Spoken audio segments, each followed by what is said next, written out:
Welcome to warfare academy. இன்றைக்கி நம்ம இந்த வீடியோவில் என்ன பார்க்க போகிறோன்னா SSC GD constable previous year கொஸ்டினில் இருக்கிற மேக்ஸ் செக்ஷன் பற்றி பார்க்க போகிறோம். வாங்க நம்ம வீடியோக்குள்ளே போகலாம்.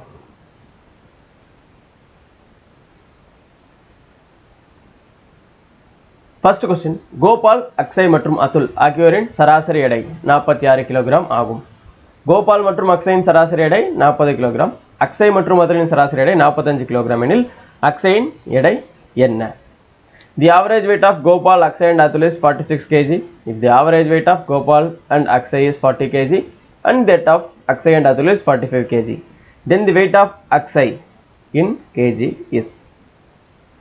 So first இந்த மாதிரி ஒரு sum solve பண்ணும்போது நமக்கு first point வந்து given எழுத தெரிஞ்சிருக்கணும். ஓகே, givenனா என்ன? The average weight of Gopal, Akshay and Atul is 46 kg. இதுதான் given. ஓகே, ரெண்டாவது என்னன்னா கொடுத்த இங்கிலீஷ் டேர்மா, இங்கிலீஷோ தமிழோ கொஸ்டின் கொடுத்துருப்பான், அதை வந்து மேக்ஸாக நம்மளால் கன்வெர்ட் பண்ண முடியுதான்னு தெரியணும். ஓகே, ஸோ அது ஆவரேஜோட ஃபார்முலா என்ன? Average is equal to sum divide by number. Okay, so நமக்கு ஆவரேஜ் 46 கொடுத்துட்டாங்க. Okay, sum is equal to 46 into number என்ன? 3. ஸோ 138. இது நம்ம என்ன எழுதிக்கலாம்? Total weight of Gopal, Akshay and Atul அப்படின்னு எழுதிக்கலாம். கரெக்டாக? ஸோ நம்ம கொடுத்த தமிழ் கொஸ்டினையோ இல்லை இங்கிலீஷ் கொஸ்டினையோ நம்ம மேத்தமெட்டிக்கல் ஃபார்மேட்டாக ரெண்டாவது பாயிண்ட் எழுத தெரியணும். மூணாவது பாயிண்ட் என்னென்னா ப்ளஸ் மைனஸ் மல்டிப்ளிகேஷன் டிவிஷன், அதாவது பேசிக் மேத்தமெட்டிக்கல் ஆப்ரேஷன்ஸ். பேசிக் மேத்தமெட்டிக்கல் ஆப்ரேஷன்ஸ் வந்து நமக்கு தெளிவாக இருக்கணும். ஃபோர்த் ஒன்று என்னென்னா போர்டு மாஸ் ரூல் தெரிஞ்சிருக்கணும். ஓகே, போர்டு மாஸ் ரூல் தெரிஞ்சிருக்கணும். ஸோ போர்டு மாஸ் உங்களுக்கு தெரியலைன்னா நம்ம ஆல்ரெடி நம்ம யூடியூப் சேனலில் ஒரு வீடியோ போட்டிருக்கோம், அதை பார்த்துட்டு திரும்ப வாங்க. உங்களுக்கு புரியும். ஃபிஃப்த் ஒன் என்னென்னா நம்பர்ஸில் வந்து நல்லா விளையாட தெரிஞ்சிருக்கணும். அது எப்போ வரும்னா உங்களுக்கு டேபிள்ஸ், அதாவது வாய்ப்பாடு தெரிஞ்சிருக்கணும். ஓகே, வாய்ப்பாடு தெரிஞ்சிருக்கணும். Plus square number 25 number, cube number first 25 cube number. Okay, வாய்ப்பாடு 1லேருந்து 20வது வாய்ப்பாடு வரைக்கும் தெரிஞ்சிருக்கணும். ஸ்கொயர் நம்பரு, கியூப் நம்பரு தெரிஞ்சதாக உங்களால் எல்லா சம்மையும் ஈஸியாக சால்வ் பண்ண முடியும்.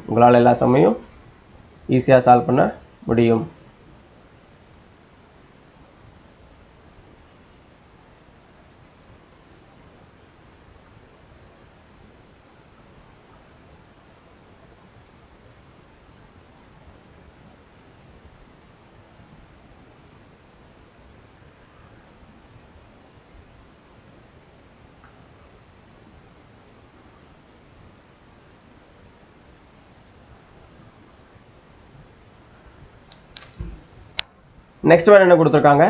தி average weight of Gopal and Akshay, Gopal மற்றும் Akshay is equal to 40. So இவங்களை டோட்டல் வெயிட் எடுத்துடலாம். Total weight of Gopal and Akshay is equal to 40 into 2, that is 80. இங்கே 40 இன்ட்டு 2 போடுறேன்னா இங்கே 2 பேர் இருக்காங்க. இங்கே 46 இன்ட்டு 3 போட்டேன்னா இங்கே 3 பேர் இருந்தாங்க. நெக்ஸ்ட் ஒன் என்ன கொடுத்துருக்கான்? The average weight of Akshay and Atul is 45 kg. So நம்ம டோட்டல் எடுத்துடலாம். Total weight of Akshay and Atul is 45 into 2, that is 90. 45 into 2, that is 90. Question என்ன கேட்டிருக்கான்? Then the average weight of அக்ஷய்ன்னு கேட்டிருக்கான். ஓகே, ஸோ நம்ம என்ன பண்ணலாம்? இந்த டோட்டலையும் ஃபஸ்ட்டு ஆட் பண்ணிக்கலாம். அதாவது Gopal plus Akshay plus Atul is equal to 80 + 90. Okay, so நமக்கு ஆல்ரெடி கோபால், அக்ஷய், அதுலோட டோட்டல் வெயிட் தெரியும். இங்கே ஆல்ரெடி நம்ம எடுத்தாச்சு. கோபால், அக்ஷய் மற்றும் அதுலோட டோட்டல் வெயிட் என்ன? 138 plus Akshay is equal to 170. So Akshay is equal to 170 minus 138, that is 32. The weight of Akshay is equal to 32. Second sum, Vipul மற்றும் விஜய் முறையே 5400 மற்றும் 9400 என்ற தொகைகளை ஆண்டுக்கான ஒரே வீத தனி வட்டியில் முதலீடு செய்கின்றனர். 5 ஆண்டுகளின் முடிவில் விஜய் விபுலை விட 840 ரூபாய் அதிக வட்டியை பெறுகிறார் எனில் ஆண்டு வட்டி வீதத்தை கண்டறியவும். Vipul invests a sum of 5,400 and Vijay invests a sum of 9,400 at the same rate of simple interest per annum. If at the end of 5 years Vijay get 840 rupees more interest than Vipul, then find the rate of interest per annum in percentage. Okay. First அவங்க என்ன கொடுத்திருக்காங்க? Vipul, Vijay ரெண்டு பேர் கொடுத்திருக்காங்க. Okay. So விப்புலோட principal அதாவது அசல் என்ன 5400, விஜயோட அசல் என்ன 9400. Okay. Same rate of interest என்ன தெரியாது. ஸோ ரேட் ஆஃப் இன்ட்ரெஸ்ட் ரெண்டு பேருக்குமே சேம் ரேட் ஆஃப் இன்ட்ரெஸ்ட் தான். என் என்ன 5 இயர்ஸ், என் என்ன 5 இயர்ஸ். ஸோ விஜயோட எஸ்ஐக்கும் SI of Vijay minus SI of Vipul is equal to 840 கொடுத்துட்டாங்க. கரெக்டாக? ஸோ ரெண்டு பேரோட டிஃப்ரென்ஸ் வந்து 840. நான் ஏன் விஜய் ஃபஸ்ட்டு சொன்னேன்னா ரெண்டு பேருக்குமே same rate of interest plus same year தான். ஸோ யார் அதிகமான பிரின்சிபல் வச்சுருக்காங்களோ அவங்களுக்கு தான் அதிகமான சிம்பிள் இன்ட்ரெஸ்ட் இன்ட்ரெஸ்ட்டும் கிடைக்கும். ஸோ நம்ம எஸ்ஐயோட ஃபார்முலா என்ன? SI is equal to PNR by 100. Okay. So நம்ம போட்டோம்னா ஃபஸ்ட்டு விஜயோட எஸ்ஐ போட்டிருக்கலாம் 9400 into N into R divide by 100 minus 5400 into N into R by 100 is equal to 840. 20 அடியாயிரும், 20 அடியாயிரும். ஸோ நம்ம போட்டோம்னா 470x minus 270x is equal to 840. அதாவது R 470r into 270r is equal to 840. 200r is equal to 840. R is equal to 840 divide by 200. R is equal to 4.2. R is equal to 4.2.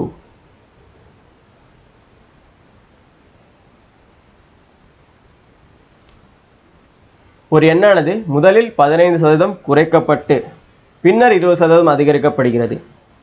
இவ்வாறு பெறப்பட்ட எண் அசல் எண்ணை விட 78 அதிகமாகும் எனில் அந்த அசல் எண் என்ன? A number is first decreased by 15% and then increased by 20%. The number so obtained is 78 more than the original number. The original number is first ஒரு நம்பர் 100ன்னு வச்சுக்கலாம். அது என்ன ஆகுது? 15% குறையுது. ஃபஸ்ட்டு பெர்சன்ட் எப்படி எடுக்கணும் சார் அப்படின்னு கேட்டிங்கன்னா பர்சன்டேஜ் எப்படி எடுக்கணும்னா பெர் சென்ட். பெர்னா என்ன? டிவிஷன்னு அர்த்தம். சென்டம்னா என்ன? 100ன்னு அர்த்தம். ஓகே. ஸோ இங்கே 15% எதுலேருந்து எடுக்கணும்? 100லேருந்து எடுக்கணும். 100 தான் நம்ம வச்சுருக்கோம். யா. ஸோ 100 கேன்சல் ஆயிரும். ஸோ நமக்கு 15 கிடைக்கும். 15 என்ன ஆகுது? டிக்ரீஸ் ஆகுது. ஸோ நம்ம இங்கே என்ன பண்ணணும்? 100 மைனஸ் 15 இஸ் ஈக்குவல் டு 85. இங்கே 85 ஆயிரும். நெக்ஸ்ட்டு அதே நம்பர் வந்து 20% வந்து இன்க்ரீஸ் ஆகுது. ஸோ 20% எதுலேருந்து 20%? 85லேருந்து. ஸோ 1 5 இதாட்டி சொன்னால் 17 வரும். ஓகே. ஸோ 17 என்ன ஆகுது? இன்க்ரீஸ் ஆகுது. 85 + 17 இஸ் ஈக்குவல் டு 102. 102ன்னு ஆயிடுது. ஓகேயா? இது வரைக்கும் முடிஞ்சிச்சு. நெக்ஸ்ட் என்ன சொல்கிறாங்க? தி நம்பர் ஸோ அப்படின்னு 78 மோர் தென் தி ஒரிஜினல் நம்பர். ஸோ நம்ம கிடைச்ச நம்பரும் நம்மளோட நம்பருக்கு வித்தியாசம் என்ன? 78. ஸோ 2% என்ன? 78. 1% என்ன? 3900. ஸோ 100% என்ன? 3900. ஸோ அதை நம்ம என்ன பண்ணோம்னா 1% is equal to 78/2 is equal to 39 வந்துச்சு. ஓகே. 39 தான் இங்கே இருக்குது. ஓகே. ஸோ 100% தான் என்ன? Obviously 1% is equal to 39. So 100% is equal to 39 into 100, that is 3900. 3900. அடுத்த கொஸ்டின். ஒரு தேர்வில் 3 கணித தாள்களும் 2 ஆங்கில தாள்களும் மற்றும் ஒரு அறிவியல் தாள் இருந்தன. அனைத்து தாள்களும் 100 மதிப்பெண்களுக்கு இருந்தன. எஸ் என்பவர் கணிதத்தில் 60%, ஆங்கிலத்தில் 70% மற்றும் அறிவியலில் 50% பெறுகிறார் எனில் அனைத்து தாள்களும் அவர் பெற்ற மதிப்பெண்களின் சதவீதம் என்ன? In an examination there were 3 papers of mathematics, 2 papers of English, 1 paper of science. All papers were 100 marks. So 3மே 100 mark. So 3 into 100 300, 2 into 100 200 1 into 100 100 இது என்னது டோட்டல் மார்க் என்ன 600 வந்துருச்சு ஓகே நெக்ஸ்ட் எஸ் என்பவர் S got 60% in mathematics so 60% நம்ம already பார்த்துருக்கோம் 60% into 300 2 0 cancel ஆயிரும் so 118 கிடைக்கும் மேக்ஸில் எவ்வளோ மார்க் எடுத்திருக்காரு 180 இங்கிலீஷில் எவ்வளோ மார்க் எடுத்திருக்காரு 70% into 200 ஸோ 2 0 கேன்சல் ஆயிரும் 114 வரும் ஸோ 140 நெக்ஸ்ட்டு சயின்ஸில் வந்து 50% ஸோ நம்ம நார்மலாகவே 50% போட்டலாம் ஏன்னா 100 தான் அந்த இடத்துல இருக்குது ஸோ இதெல்லாம் ஆட் பண்ணணும் 317 வரும் அப்புறம் what was is percentage of mark in all paper okay so 370 எடுத்திருக்காரு எதுலேருந்து 370 எடுத்திருக்காரு 600லேருந்து இன்ட்டு 100 பர்சன்டேஜாக மாற்றணும் இன்ட்டு 100 போடணும் ஸோ 2 0 கேன்சல் ஆயிரும் ஸோ இது ரெண்டையும் அடித்தோன்னா 61.666ன்னு போயிட்டே இருக்கும் ஓகே நம்ம அதை எப்படி எழுதிக்கலாம்னா 61.67%ன்னு எழுதிக்கலாம்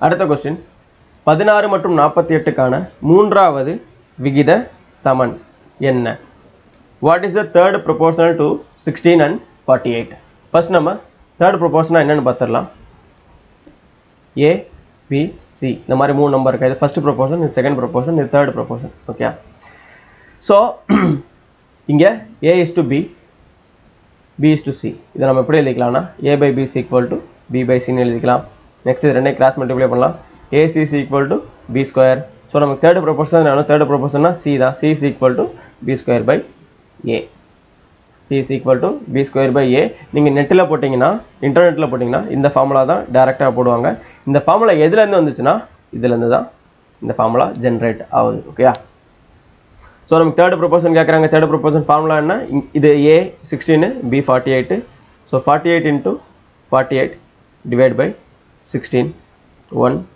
3 144 நெக்ஸ்ட் ஒரே வட்டி வீதத்தில் 2 ஆண்டுகளில் ஈட்டப்பட்ட தனி வட்டி 42 மற்றும் கூட்டு வட்டி 51 எனில் அசல்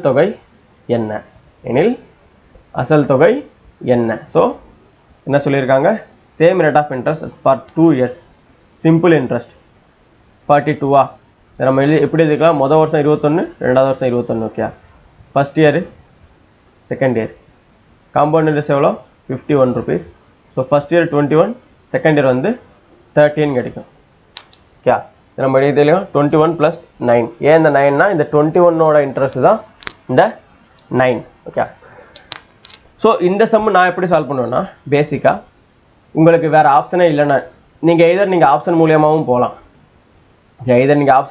போகலாம் அப்படி ஆப்ஷன் தெரியலைன்னா பாஸ்கல்ஸ் ட்ரையாங்கிள்னு ஒரு கான்செப்ட் இருக்குது ஓகே பாஸ்கல்ஸ் ட்ரையாங்கிள்னு ஒரு கான்செப்ட் இருக்குது அது என்னென்னா 1 1 1 1 2 இது ரெண்டையும் ஆட் பண்ண வேண்டியதா 1 ஓகே நெக்ஸ்ட் 1 இது ரெண்டையும் ஆட் பண்ண வேண்டியதா 3 இது ரெண்டையும் ஆட் பண்ண வேண்டியதா 3 தென் 1 1 இது ரெண்டையும் ஆட் பண்ண வேண்டியதா 4 இது ரெண்டையும் ஆட் பண்ண வேண்டியதா 6 இது ரெண்டையும் ஆட் பண்ண வேண்டியதா 4 தென் 1 ஓகே ஸோ இது வந்து ஃபர்ஸ்ட் இயருக்காக இது செகண்ட் இயருக்கானது இது தேர்ட் இயருக்கானது இது ஃபோர்த் இயருக்கானது ஸோ இந்த 1 இருக்கா இந்த 1 ஃபுல்லாக அதோட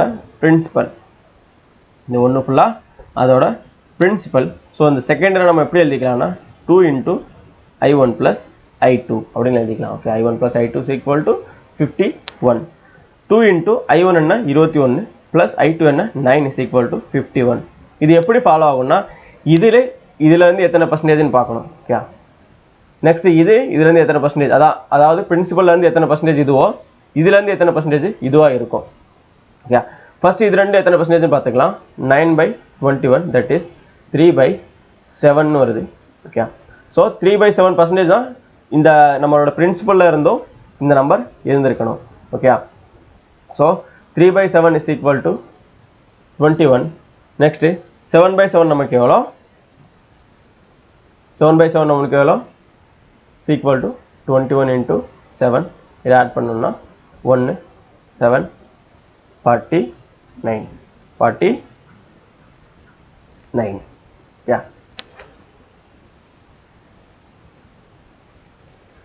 நெக்ஸ்ட் இரண்டு கூம்புகளின் உயரங்கள் 4:3 என்ற விகிதத்திலும் மேலும் அவற்றின் அடிப்பக்க ஆரங்கள் 1:2 என்ற விகிதத்திலும் உள்ளன எனில் அவற்றின் கன அளவுகளின் விகிதத்தை காண்க. Two cones have their heights in the ratio of 4:3 and the radii of the bases in the ratio of 1:2. Find the ratio of their volumes.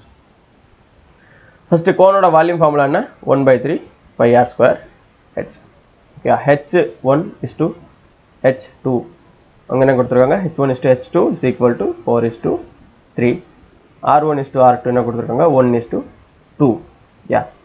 So volume 1 by volume 2, that is 1/3 pi r1 square h1 divided by 1/3 pi r2 square h2. So இந்த இடத்துல 1/3 cancel ஆயிரும், pi cancel ஆயிரும். r1 square என்ன 1, h1 என்ன 4 divided by r2 square என்ன 4 plus h2 என்ன 3. So இந்த 4 cancel ஆயிரும், 1/3. இதை நம்ம 1/3 எப்படி எழுதிக்கலாம்னா 1:3 1:3 எழுதிக்கலாம்.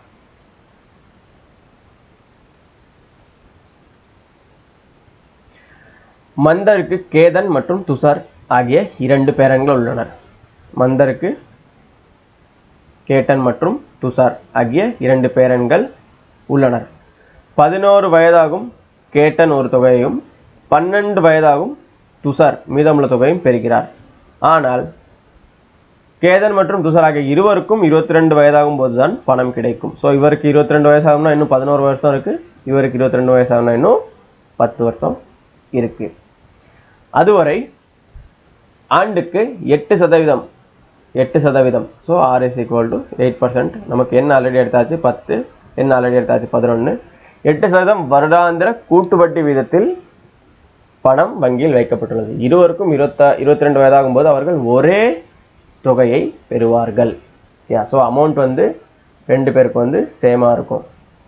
மந்தரிடம் மொத்தம் 24,700 ரூபா இருந்திருந்தால் மந்தர் ஆரம்பத்தில் துஷாருக்கு கொடுத்த தொகையின் அளவு என்ன? ஃபர்ஸ்ட் நம்ம கேட்டன்ட்டா எவ்வளோ அமௌண்ட் இருக்குன்னு பார்த்துக்கலாம். Amount of Ketan. ஸோ நமக்கு பிரின்சிபல் தெரியாது, பிரின்சிபல் நம்ம கேனே வச்சுக்கலாம். 1 + 8/100 பவர் 11. இந்த 8 என்ன நம்ம r இங்கே எடுத்தாச்சு, n 11 இங்கே எடுத்தாச்சு. ஸோ k இன்ட்டு 1.08 பவர் 11 இருக்கும். நெக்ஸ்ட்டு அமௌண்ட் ஆஃப் துஷார் எடுத்துக்கலாம். t into 1 + 8/100 power 10. So t into 1.08 power 10. Okay. So அடுத்த ஒரு பாயிண்ட் கொடுத்துருக்காங்க. அமௌண்ட் வந்து ரெண்டு பேரோட அமௌண்ட்டும் சேம்னு ஒரு பாயிண்ட் கொடுத்துருக்காங்க. ஸோ நம்ம இங்கே என்ன பண்ணலாம்? k into 1.08 power 11 is equal to t into 1.08 power 10. So இந்த 1.08 பவர் 10ஐயும் இந்த 1.08 பவர் 11ஐயும் அடிச்சோம்னா 1.08 இருக்கும். So Tushar is equal to 1.08 k அப்படின்னு வந்துருச்சா? Tushar is equal to 1.08 k. இந்த துஷாருங்கிறது என்னது? நம்ம அமௌண்ட் தான், சாரி அவரோட பிரின்சிபல் தான் நம்ம டீன்னு எடுத்திருக்கோம். கேட்டனோட பிரின்சிபல் நம்ம கேன்னு எடுத்திருக்கோம். ஓகே. So 1.08 k + k. இங்கே நான் என்ன எழுதியிருக்கேன்? Tushar plus Ketan is equal to 24,700. ஏன்னா ஃபஸ்ட்டு அவங்க ரெண்டு பேருக்கும் கொடுத்த அமௌண்ட் வந்து 24,700 ரூபா. அவ்வளோதான் மந்தட்ட இருந்திருக்கு, அதை தான் பிரித்து கொடுத்துருக்காரு. ஸோ அந்த துஷாருக்கு பதிலாக நான் இங்கே 1.08 கேட்டன் அப்படின்ற ஒரு ஃபார்முலா எடுத்துகிட்டு வந்திருக்கேன். ஸோ இதை நம்ம இங்கே சப்ஸ்டியூட் பண்ணோம்னா 24,700. So 2.08 k is equal to 24,700. k is equal to 24,700 divided by 2.08. k is equal to 11,875. Okay. கேட்டனோட பிரின்சிபல் நமக்கு கிடைச்சிருச்சு 11,875 அப்படின்னு கிடைச்சிருச்சு. பட் அவங்க கேட்ட என்ன? துஷாருக்கு கொடுத்த அமௌண்ட்டு தான் கேட்டிருக்காங்க. ஸோ நமக்கு இங்கே ஆல்ரெடி தெரியும் Tushar plus Ketan is equal to 24,700. So Tushar plus 11,875 is equal to 24,700. Tushar is equal to 24,700 minus 11,875 is equal to 12825. So நமக்கு இங்கே வந்து ஆன்சர் இருக்கா? கேட்டனோட அமௌண்ட் பாருங்களேன், நமக்கு இங்கே ஆப்ஷனாக கொடுத்துருக்காங்களா? நம்ம என்ன நினைப்போம்? கேட்டனோட அமௌண்ட் வந்துருச்சு அப்படின்ட்டு ஈஸியாக கேட்டனோட அமௌண்ட்டை இங்கே நம்ம ஆன்சர்னு போட்டுருவோம். பட் ஆனால் அவர் கேட்ட கொஸ்டின் என்ன? துஷாருக்கு அவர் கொடுத்த பிரின்சிபல் என்ன, துஷாரோட அசல் என்னன்னு கேட்டிருக்காங்க. ஸோ 12825.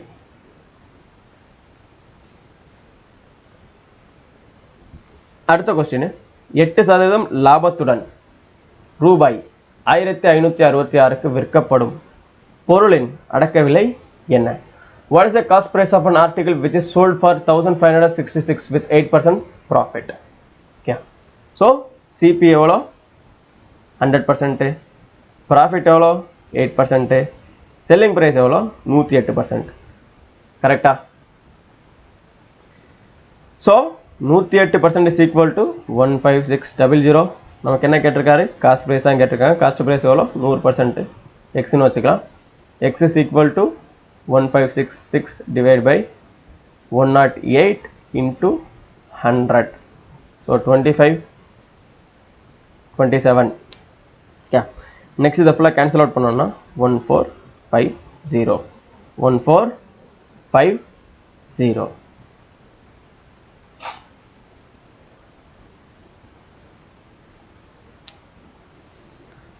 ஒரு நேர்மையற்ற கடைக்காரர் தனது பொருள்களை அடக்க விலைக்கு விற்பனை செய்வதாக உறுதியளிக்கிறார். இருப்பினும் அவர் உண்மையில் எடைக்கல்லில் எழுதப்பட்டதை விட 46% குறைவான எடையை பயன்படுத்துகிறார் எனில் அவரது லாப சதவீதத்தை கண்டறியவும். A dishonest shopkeeper promises to sell his goods at cost price. However, he uses a weight that actually weighs 46% less than what is written on it. Find his profit percentage. Okay. First quantity வந்து ஒரு quantity, அவரோட wait வந்து 100%, 100 கிராம்னு வச்சுக்கலாம். Okay. So அவரோட amount என்னவாக இருக்கும்? Cost price வந்து 100 இருக்கும். ஓகே. ஸோ அதே குவான்டிட்டி ஒன்று தான். இன்ஸ்டெட் ஆஃப் 100 அவர் என்ன பண்ணுறாரு? 46% கம்மியான அமௌண்ட் வைக்கிறாரு. ஓகே.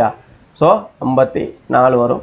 ஸோ 54, தட் இஸ் 54 ருபீஸ்ன்னு வரும். ஓகே. அவரோட காஸ்ட் ப்ரைஸ் என்ன? 54. பட் ஆனால் இந்த காஸ்ட் ப்ரைஸ்க்கு விற்காமல் அவர் ஆல்ரெடி அந்த 100 கிராம் மேலே தான் 46% கம்மியாக இருக்கிறது கொடுத்துருக்காருல, அதான் 54 கிராம் வந்து அவர் வச்சு விற்கிறார்ல. ஸோ 54 ருபீஸ்க்கு விற்காமல் அவர் 100 ருபீஸ்க்கே விற்கிறாரு. ஸோ இது ரெண்டுக்குள்ள டிஃப்ரென்ஸ் என்ன? 46 ருபீஸ் வந்து நமக்கு டிஃப்ரென்ஸ் ஆகுது ரெண்டுக்கும். ஓகே. ஸோ இதுலேருந்து நமக்கு ப்ராஃபிட் எப்படி எடுக்கணும்னா, ஸோ ரெண்டுக்கும் உள்ள டிஃப்ரென்ஸ் என்ன? 46 எதில் வந்து விற்கிறாரு? 54 ரூபா தான் விற்கிறாரு. இன்ட்டு 100 போடணும். ஓகே. இன்ட்டு 100 போடணும். நெக்ஸ்ட்டு இதை கேன்சல் அவுட் பண்ணோம்னா 2723 2300 divided by 27. ஸோ இதை கேன்சல் அவுட் பண்ணோம்னா 85 5 by 27%. 85 5 by 27%.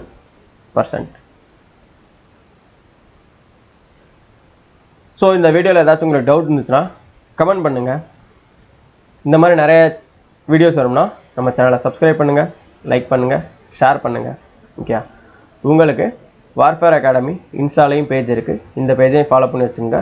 உங்களுக்கு மெட்டீரியல்ஸ் வேணும்னா வார்ஃபேர் அகாடமி டெலிகிராம் சேனல் இருக்குது, அந்த சேனலில் போய் நீங்கள் சர்ச் பண்ணுங்கள். உங்களுக்கு மெட்டீரியல் வேணும், இல்லை வேறு ஏதாச்சும் உங்களுக்கு ஆன்லைன் கோர்சஸ் பற்றி உங்களுக்கு ஏதாவது டீட்டெயில்ஸ் வேணும்னா இந்த நம்பருக்கு நீங்கள் வாட்ஸ்அப் பண்ணலாம். தேங்க்யூ.